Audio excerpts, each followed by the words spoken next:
Hey, have you wondered if bold, practical solutions can really fix the world's biggest problems? Today, I'm going to sit down with Mitch Francis, author of The Badass Solution, to explore daring ideas for tackling issues like gun violence, climate change, education reform. Stick around. This episode might change how you see the possibilities. Next on the podcast, let's do this. Welcome to the No Sitting on the Sideline Dad podcast, a podcast about a journey of discovery and conversations about not sitting on the sideline of life. Let's get involved. Here's host Joe Foley. Hey, I'm glad you're here. If it's your first time listening, welcome to the podcast. It's awesome to have you. If you haven't been here before, thank you for coming back. You know, you are the reason why I keep doing this. I love bringing you great information and have great conversations and topics that have a little bit of meaning, I think. Before we dive in, I just want to say something. It takes guts to put yourself out there, to share ideas, try to make a difference. And while we may not all see things the same way, I think we can agree that we're all trying to make a world a better place, especially for us and our families. One quick heads up on some of the topics we're going to talk about today might feel a little heavy or sensitive. If it does, just take a breath. Take care of yourself. You know, it's okay to step away if you need to. Things we're going to learn in this episode today, I think it's really important, is the journey behind the book. How Mitch shares his personal tragedy, gun violence. We're going to talk about revolutionizing education. Mitch has a couple of interesting ideas. Combat climate change. We're going to talk about desalinization a little bit too, which I think could be helpful. And also the power of problem solving. How Mitch is 40 years plus in business taught him that solving national and global issues isn't so different from solving business challenges. Why this episode matters. This episode ain't about picking sides. It's about listening to bold ideas and recognize if you don't agree on we don't agree on everything. I don't agree on everything. Matter of fact, I don't think I agree on everything either. We all want to create a better world. Mitch's approach reminds us change begins with a spark in a conversation and have the courage to take action. Also, have some bold and thought-provoking ideas that Mitch has about tackling the big issues we all face. I think you'll find it fascinating. So let's jump into the conversation. Welcome to the podcast, Mitch. I just love the title, Big Ass Solution for Big Ass Problems, because that's kind of what my day was today. So I could definitely have used you today for solving my big ass problems. The one thing I was interested too, and I found it was, I was reading about your bio and stuff. Your super skill, I think it is problem solving. I was kind of curious about that because how did you become such a great problem solver? Well, I've got a very extensive business background. More than 40 years, I created and was CEO of publicly traded companies and private companies, and I developed commercial real estate, office buildings, shopping centers, and I still own and manage commercial real estate across several states in the country. So, just kind of like what you were saying, every business person on their way to achieving a goal has roadblocks thrown in their way constantly. And you can't let it get you down. You have got to figure out how do you get over them, around them, through them, whatever it is toward your goal. And now that's problem solving. And I found that I guess as any really good business person, and I'm not putting myself in that level, but any business person has to be a really good problem solver. And along with that is tenacity. Never give up. And that's me. I just won't ever give up until it's done, until I solve it. And I realized, Joe, that solving, problems on a social and national, international level was really the same process as solving problems for business. And that's helped me a lot. You said the same skills you use as your business stuff can be used to help solve problems on the national level. What do you mean by that? Well, I think it's, you analyze what is it that's causing this problem? Why is it in the way? And, what could make it go away? I think we'll talk about one or two of the solutions I have in my book. And I think I can illustrate, then the kind of the process, why are the ocean levels rising? And what could we possibly do to stop it? And examining all those angles. So we'll look at that, I think. The title of your book is great. I just think it's awesome, The Badass Solutions. But how did you come up with the book? Because that's a very right in your face kind of title. We had a family tragedy almost exactly 2 years ago. You may remember that during a 4th of July parade in a suburb of Chicago called Highland Park, a crazed young man with assault rifles killed 7 people. Oh. And one of those, unfortunately, was my brother-in-law's brother. And this was the greatest guy. Everybody loved this guy. He was brilliant. He was fun. As you can imagine, with any family, suffering that kind of loss, it was horrible. It was just awful. And it left me angry.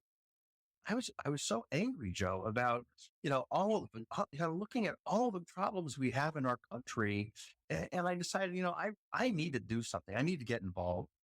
And I sat down, and I've always been kind of a news guy. I'm interested in current events and what's going on. And I think, based on my nature, or my learned nature, what we're talking about in problem solving, I had solutions to a lot of these major big problems of, yeah, we have this problem. And, if we just did this, it would go away. And I sat down and I wrote an outline, and I found I had 20 solutions to our major problems. I went, wow, this is a book. And it's so funny, Joe, I had no intention of writing a book. It was just, never, something in the, forefront of my mind. But when I realized that I needed to do something, and I did have solutions for really serious problems, I wrote the book. And I kind of happened upon, badass, because it's kind of what this is. Badass has, an attitude and an effort to get things done your way and make sure they happen. That's so, badass kind of fit. Well, interesting too. You said about the gun problem. It was happening that bad tragic situation, and it was in Chicago. What was your solution for the gun violence and stuff like that? Well, I'm not against the Second Amendment, when it comes to protecting our homes, protecting our families. I get that. That's fine. But I see absolutely no reason for anybody to have an assault rifle. You can't hunt with it. You don't need it for protecting your house. This is a killing machine, that the military uses. And, unless we're going to go invade Canada, the U.S. does not need 20 million assault rifles in the hands of its citizens. It just doesn't make sense to me. And it's interesting, these guns are bought for the most part legally. So the government knows where they all are. They're all registered. They were all bought from a gun seller.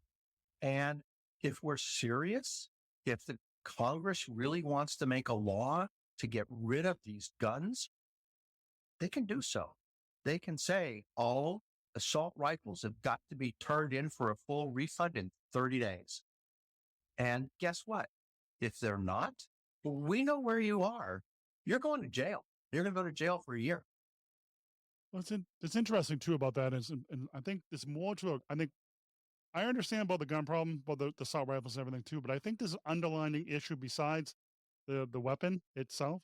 I think it's a mental health crisis in the United States right now, because in a lot of people also, besides that, people are in a dire straits for, money, and just the economy is kicking people's butt. Right. You're absolutely right. We've got to address the mental problems, that cause, like this young man who killed this family member. There's no reason for him to, have been in that state without getting help. But to have him have assault rifles, just it totally makes no sense at all on any level. And that's what we need to do. And either we're serious about it or we're not.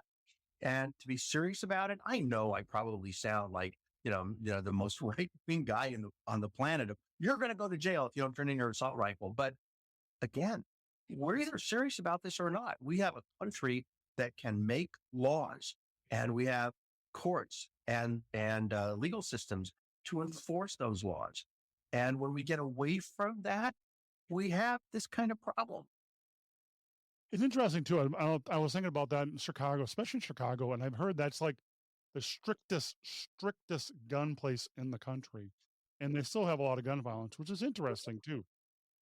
Yeah, it's the if the guns are out there, the bad guys have them and the good guys have them, and it's weird development is that that people parents are actually furnishing their kids with an assault rifle like a birthday present, and even where you have these young men who are really seriously ill mentally, they get their hands on these weapons, and often it's through their own parents. So it's a deep problem. Well, they happened recently, and it was before probably I don't know how long ago it was, but and it happened in Connecticut. I think it was the Sandy Hook or something like that, when the kid got the gun from his mom and went in and did a tragic thing at the school. I really don't want to talk about what happened, but it was a tragic situation. Yeah. And that kid had access to his mom's weapon. He killed his mother and got access to the weapon. So there has to be more control. I know, and the solution probably is much more bigger than me, but I think there has to be some medium ground. You're not going to get everybody's not going to get this way, but not everybody's going to get this. But there has to be some kind of medium ground that is fair, and it's going to help everybody when it comes to living safely in this world. Yeah, we need to, because we're not safe. No, no, there's a lot of bad people out there with access to things they shouldn't be access to. And then a lot of good people have access into them, but then all bad people will get the bad stuff. And it's just a vicious cycle. It's It is, and scary too. I think that's why I went so extreme, Joe. Yeah. I don't see solution for this, in like a halfway manner. Oh, you can have assault rifles, but you can't. You Mhm. know, I I think we have to just say, look, assault rifles are just unnecessary. Got to get them out of these hands. Well, it's interesting too. I find that, I mean, I know people saying people have them, but one thing I find it is you can't hunt squirrels with that thing because you're going to obliviate the squirrel. You're just going to take them out. I mean, there's not Like, really anything. you shoot a deer 500 times. I mean, that's what I'm saying. It makes no sense. I mean, yeah, it doesn't make sense, but also too, I think it's excessive things. A lot of things. I'll be honest with you. I'll be upfront with you. Is that I used to carry. I used to have a license to carry. I owned a gun before, Sure. and it was a huge responsibility. Yeah. And I became a father. I got rid of it because one headache I don't have to deal with. But Of course, that's so responsible. and I think it was the best thing to do. I didn't own an AR-15, but I own a handgun because I used to Right. do. I was also worked as a volunteer for an auxiliary police department. Oh, that's So great. I mean, I have some training with police firearms, so I'm familiar with some of the stuff. And there's a lot of bad people in this world, but I think people need to get off. I mean, to deal with the situation, need to find a solution. Well, one other thing I thank you, but also I know that was very tragic for you, and then it really made you angry too. It was very hurtful, and I just see so many things that are going on in our country and the world that are so big, and I don't see our leaders trying to solve them. And and I think that's the frustrating thing. I think a lot of people are very frustrated in our country that, we're polarized. We have these two parties, just bickering at each other instead of doing one thing we need them to do: solve these problems. Don't just keep pointing fingers and arguing about who's responsible. Solve them. And I think that's what I really tried to accomplish. And I made the book nonpartisan. You can't say I'm conservative or liberal. I only win at solutions based on the merit of a solution. How is it going to solve a problem? And I didn't have the constraints of party. And I Mhm. think that's part of why I was able to come up with some really good solutions. Well, there's another thing too about we're talking about problem solving and stuff like that too. A lot of, especially in the government right now, you can see it is a lot of money on both sides. It doesn't matter which party it is; they're all getting Right. a little bit of this, and they're not helping the common person. Because at the end of the day, I really don't care who. I'm not blue. I'm not red. I'm in the middle. I want to pay my taxes, take care of my son, maybe have a decent life, and maybe a little bit of fun. Like, take my son to a ball game. At the end How of the day, about that? that's all I want. I don't want the craziness and paying Right. $10 for 12 or a dozen of eggs. I mean, that's all I want. Yeah. You know something, Joe? I find that most people I talk to are exactly like what you just said. We're conservative on some things. We're liberal on other things. It's not our guiding light. We just want to live in peace and not have these problems and these fears that that we've become accustomed to. It's not right. And we need help from our leaders, and my hope from this book is to inspire people, that hopefully they'll really get into one or two or three of my solutions and want to make a difference. And all of us really can make a difference. And I have this wonderful favorite quote from Mahatma Gandhi, which is, when the people lead, the leaders will follow. We need that in our country right now, I think, because the leaders aren't leading. So maybe we need to push them along.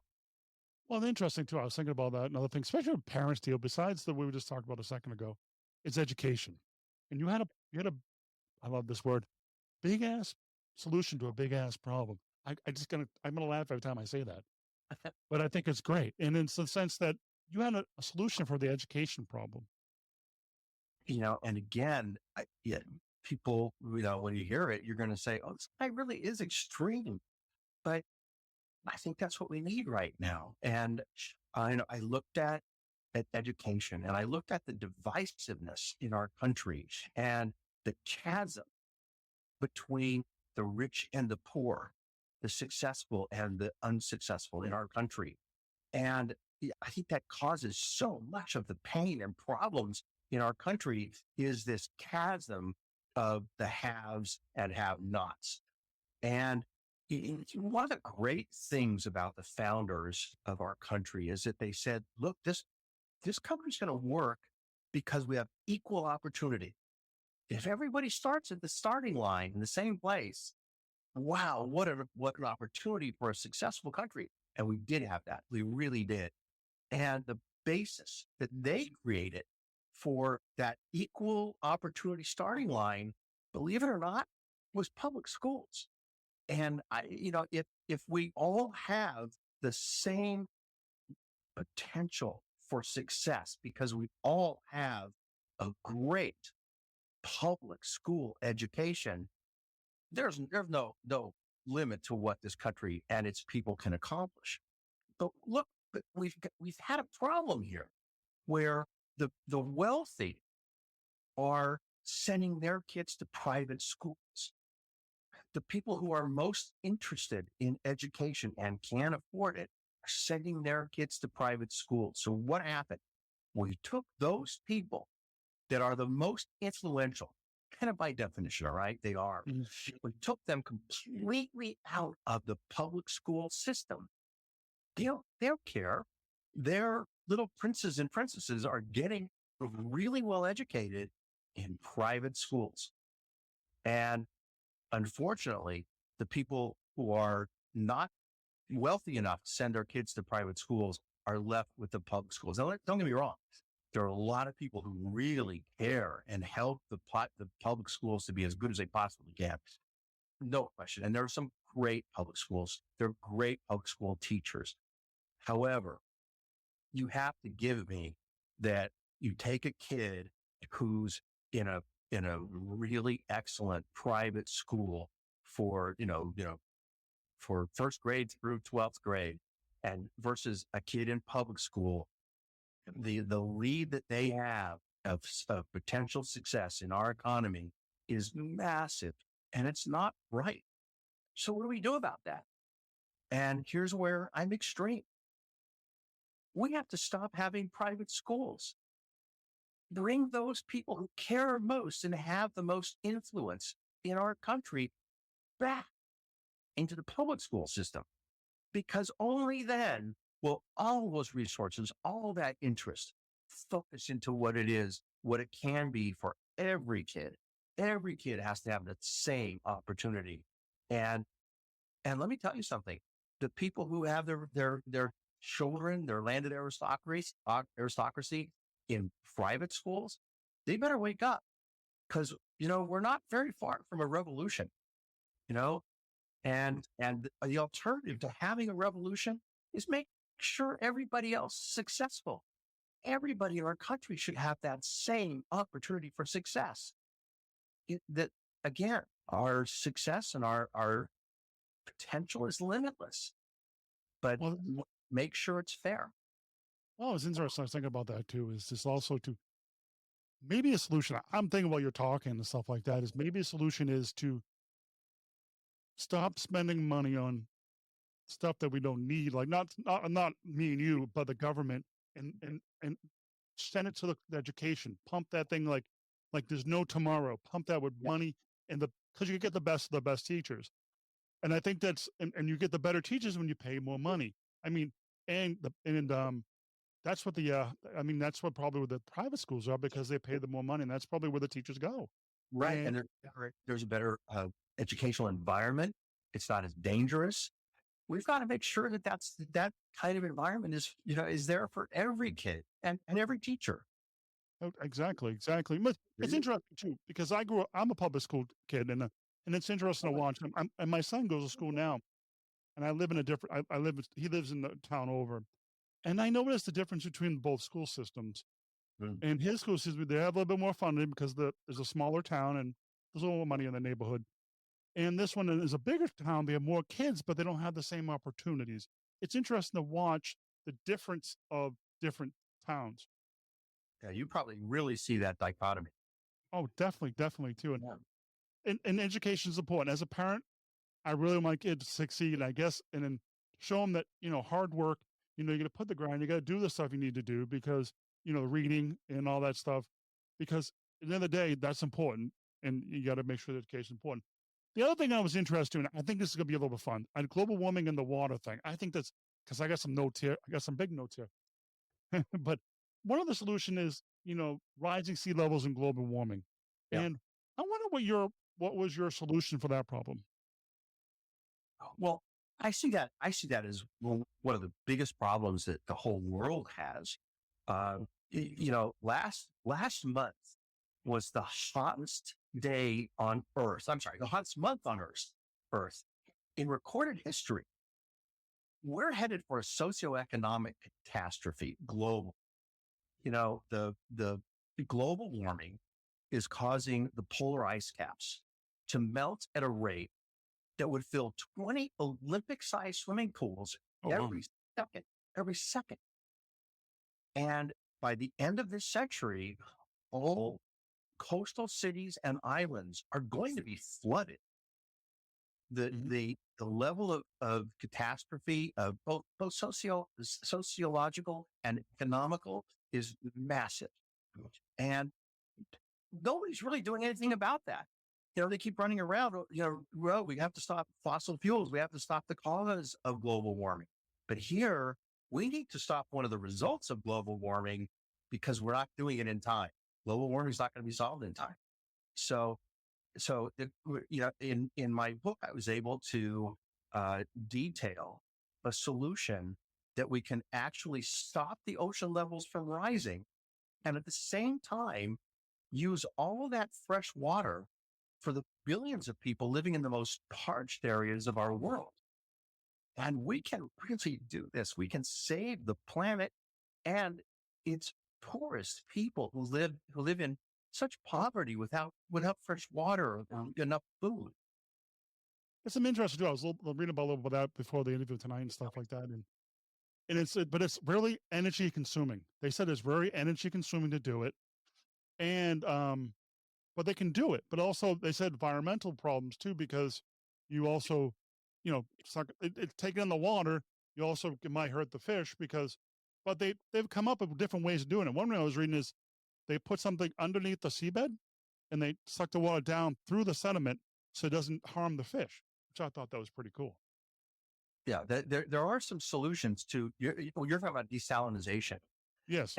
and that is certainly a solution. I do recognize that in my book and say we need we need thousands of desalinization plants lining every coast. However, my main solution is actually much easier than that and I think more doable than that. Where it's interesting. I found that the water going into the oceans from the melting ice caps, as much as we just said, much water that is, believe it or not, it's only a fraction of the water that's going into the oceans from just our 20 largest rivers. That's true. Rivers get all their water, from rain and snow, and they distribute it along their path. But what isn't used along the way just dumps into the ocean. It's the natural sources of the planet. But what I found is that if we channel just 7% of the water in just our 20 largest rivers and move that water to the arid lands, we can actually save the planet and save its poorest people at the same time. And it's what I found too, Joe, amazing.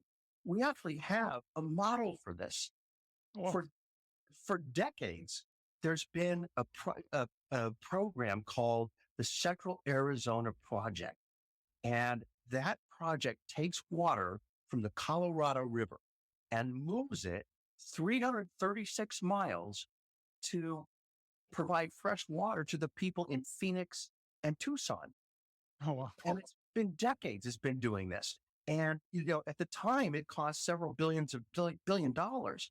But now, and having served all this for decades, it's completely inconsequential, that cost. It doesn't even matter compared to the benefit that it has. And now, if you use that as a model, and we do this globally, which we certainly can, and use that economic benefit of saving, the coastal cities and islands, the cost savings is incredible compared to what the benefit is. So we can actually do this, and there's evidence of how to do it and that it works at a reasonable price. Well, I noticed that too. We mentioned about the sea levels rising and stuff like that. We have a thing called Plum Island up in Newburyport in Massachusetts. And it won't probably be there in the next 40 years, maybe the way it is now because of the erosion, the beach stuff, and the storms. The storms are getting powerful too. And I'm glad to live a little further inland, but it is getting kind of scary and stuff like that. The one thing also, the other thing I thought was interesting, a little bit about the global warming stuff too, is the fossil fuels. Yeah, that's not good. We got to come up with a cleaner solution, and that's a problem we have.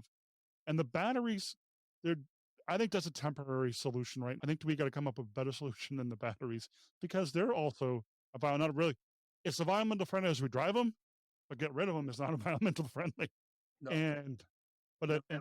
We don't have the infrastructure to charge the batteries that we would need to have a critical mass of electric vehicles in our country. It's funny. I think only 7% of the vehicles where I live in the Los Angeles area, 7% are electric. And I think that's the biggest percentage in the country. And last summer we had the heat streak, and it was so hot, people were really cranking their air conditioning, and the public utility came out and said, if you have an electric car, you can't charge it because we don't have the power for it. And can you imagine if everybody had electric cars? There's not enough power, and the power grid that services it all, would have to more than double. And no one is even talking about making that happen. It's completely upside down. Well, and interesting you mentioned that. And it's funny. I have another story about electric cars. Last year we had the eclipse, or a few months back, and everybody went up to the White Mountains in New Hampshire, and a lot of Teslas went up there. On the way back, they had to charge their cars. And what I found it was funny is some people had to wait 4 or 5 hours because the lines were so huge because the infrastructure is not there for them yet. Right. And some people had to be pushed in but it was like, wow, that was like an eye opener to see that if you're going to do electric car route, you got to build more stuff. We got to build better systems and better technology. And you certainly made a decision right then and there. You're not buying one right now. Not this moment. No, I would like to get something eventually down the road because I think they're cool looking. To be honest, I want the iPad in the middle. That's really what I want, the iPad. But I can watch Netflix while I'm waiting for it to be charged. But it's an interesting technology. They have hydrogen. They come up with hydrogen and all the other stuff too. We're going to get there, but they need to really invest. They really need to invest more into it. Yeah, we are going to get there, but it's taking a longer time than we have in terms of we're not going to stop the global warming in time to save some of the results of global warming, like the rising oceans. So it's interesting when you look at solving a problem, Mhm. you can solve or attempt to solve the cause of the problem. Well, the cause of this problem is fossil fuels, right? Yeah. Or you can't make that happen. We can't solve that right now. It could take too long. So we can switch to say, can we solve the result of the problem? The result of the problem is the rising oceans. Yeah, we have a really good solution for that until global warming either is slowed down or reverses. Well, it was interesting too. I think I mentioned this before to you. Is there's a thing is a technology now that can pull carbon out of the sky like a filter. And why not? Let's get it going. I think it's in Norway or Sweden or something. I don't remember exactly. Yeah, I And think but you're right. I think you're right. It's what an amazing concept. Vacuum clean yeah, the atmosphere. and it's a great idea because I think they had at the end they had like little black cubes, like little black cubes. Like, oh, awesome! We have things to build stuff with now. This is great. Technology at work. I think it's awesome. There is a solution. We just need people who step up and be better leaders and get the stuff done. I agree completely. That is a very cool solution. I agree with you. Well, and interesting too is your book, and I'm also talk a little about your book. Where they like some of the other stuff you cover in the book. Sure. We hit on several of the topics, but there are 20. So we have everything from immigration to homelessness to mental illness, which you touched on, crime, the Federal Reserve, completely restructuring the Federal Reserve, the U.S. economy, and how to completely pay off the U.S. deficit almost immediately, the stock market, how to, I actually call that close the casino. It's Feels it's like it become sometimes. a place for gambling, not investing, and that's a terrible thing for all of us. We're trying to save for retirement. So I've got a lot of solutions to the 20 problems. Well, Mitch, wrapping up final thoughts. Anything you want to Yeah. leave with the audience about something maybe to cover, something that's really important to you? Yeah, and we did hit on it a little bit, and I tell you, Joe, my hope really is that people will read this book, see if you can agree with me on. You don't have to agree with me on 20 solutions. Agree with me on something that's important to you, hopefully, and then get involved. That's my hope, is that people take up the banner to make things happen, make change. And the way that, it's all like, well, how are we doing that? How are we going to, stop the ocean levels from rising? I'm just one person. However, the, you know, there is a path, and the path is you get excited, you tell other people, you tell your friends, you tell your family, and hopefully interest them. And then all of you start talking to more people. You start writing to your elected representatives. Like I said, Gandhi was right. When the people lead, the leaders will follow. Press it. Get people active. And then, there are so many great organizations, most of them nonprofit organizations, who need help desperately, who need good ideas to work on, who need people to help them get things done. So people can get involved. And I think if we can excite people with some of these solutions, we can actually make a difference, can make change, good change. Mitch, set a spark. Get them going. I think so. I hope you're right. Where Yeah. they can connect you, they want to find out more about you and more about your book. There's a website that's bad-ass-solutions.com. And, that's how it tells about the book, gives some of my bio, etc. And the book is, it's available on Amazon and Barnes and Noble, but most books are sold on Amazon now. So if you just go to Badass Solutions on Amazon or Mitch Francis, you'll get there. Mitch, thank you much for being on the podcast. And I really do appreciate it. It was a really interesting conversation. All links will be in the show notes for this episode. Thank you, sir. Well, thank you for having me. I enjoyed being with you. Thanks. Hey, wrapping up, I want to thank Mitch for being on the podcast. I really do appreciate it.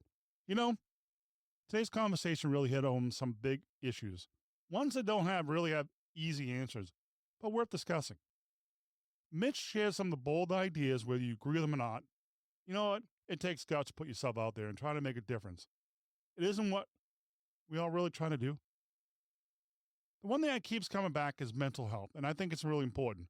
Reminder that no matter what challenge we face in the world, we got to start by taking care of ourselves and each other. Life's hard enough. Let's us not go through it alone. Reach out to people, talk to people. You're not alone. If you want to learn more about Mitch and his badass solutions, head over to badasssolutions.com. If you want to connect me or learn more about the podcast, check out nosittingonthesideline.com. Also, the show notes, nosittingonthesideline.com/153. Hey, you got somebody in mind? You can reach out to me at nosittingonthesideline.com/contact. Again, take care of yourself and each other. Until next time, take care. God bless. See ya.